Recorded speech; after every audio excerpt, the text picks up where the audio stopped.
Olá, Dilson Nóbrega. Essa é a segunda parte do vídeo sobre política no púlpito no contexto angolano.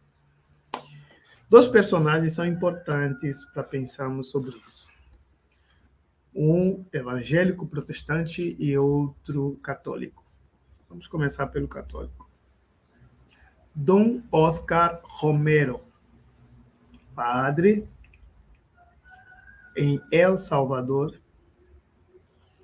cuidava de uma paróquia e naquele país, aproximadamente década de 60, final de 70, de 60, 70, um país em extrema pobreza, um país com bastante desigualdade social, altas cargas horárias de serviços, pouca remuneração financeira no serviço de mão de obra, um grupo pequeno da burguesia detinha o poder, os juízes dominavam sobre as indústrias, empresas, enquanto nesses palácios regados a vinhos, a imoralidade, nos subúrbios, nas ruas, nas comunidades, você tinha pessoas que estavam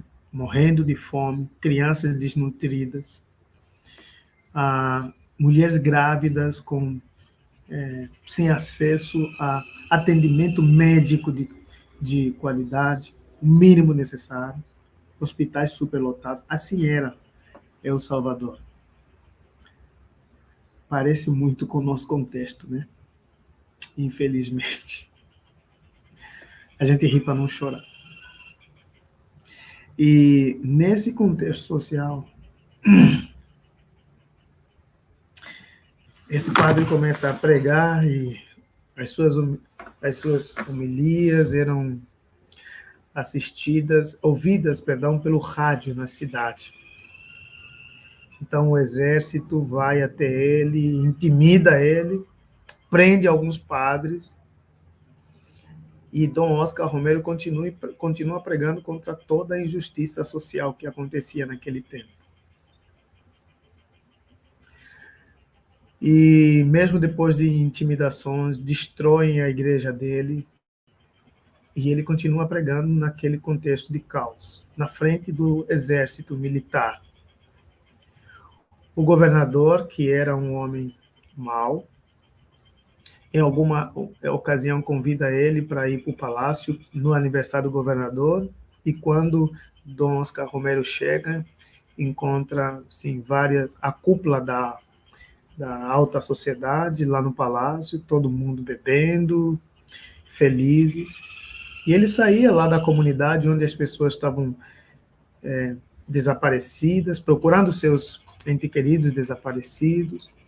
Ele saía da comunidade onde as mulheres estavam procurando seus maridos, os revolucionários que tinham reclamado sobre aquele sistema e tinham sido levados pela polícia à madrugada. E esse governador chega para perto de Dom Oscar Romero no palácio, no aniversário, pensando que Dom Oscar Romero tinha ido lá para celebrar junto com ele, e estende a mão para o Romero, e o Romero não devolve o favor. E Romero olha para o homem e diz que ele era um homem de mãos sujas de sangue, de injustiça, de trabalho do pobre, do simples, do vulnerável. Era um explorador, era alguém que não tinha humanidade. Era alguém que estava deformado na sua humanidade. E essa história termina, tanto no livro, né, quanto no filme, ela termina com Dom Oscar Romero sendo assassinado no púlpito, enquanto pregava a palavra de Deus.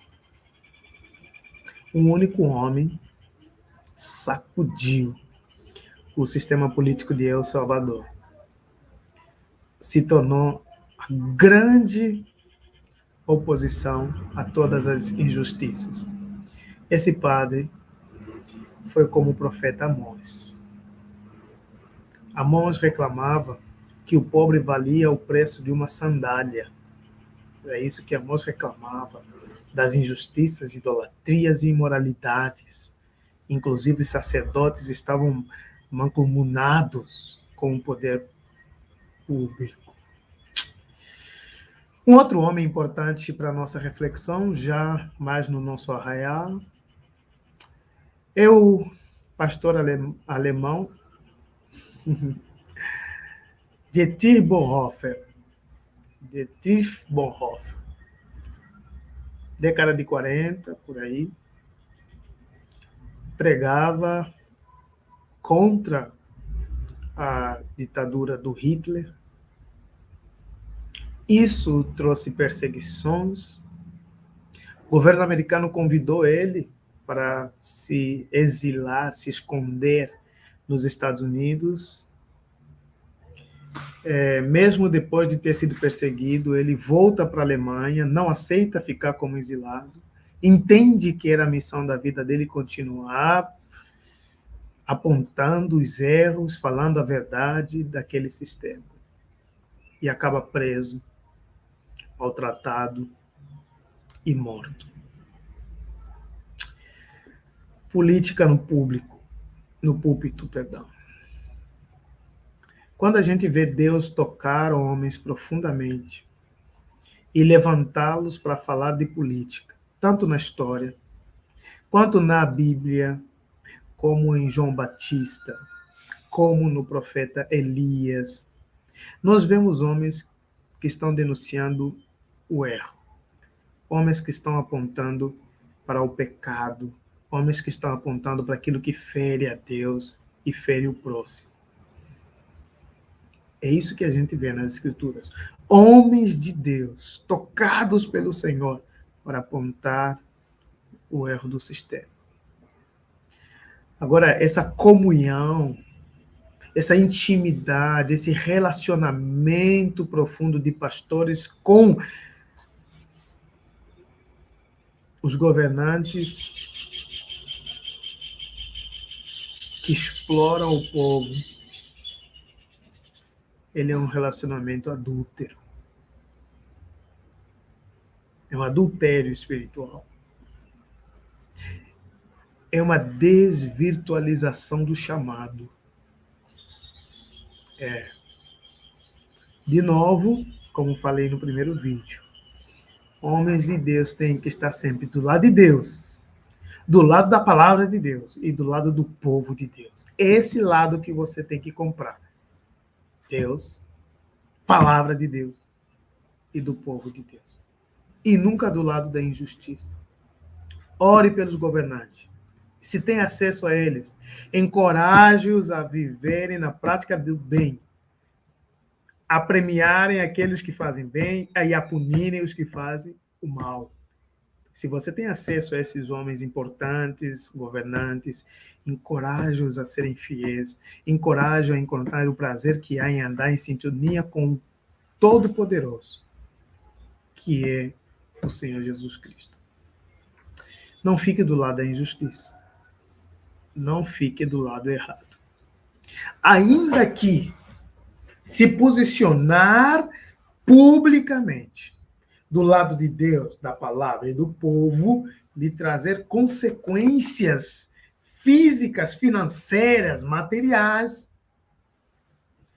Seja fiel primeiro a Deus, como diz lá no texto de Atos, né?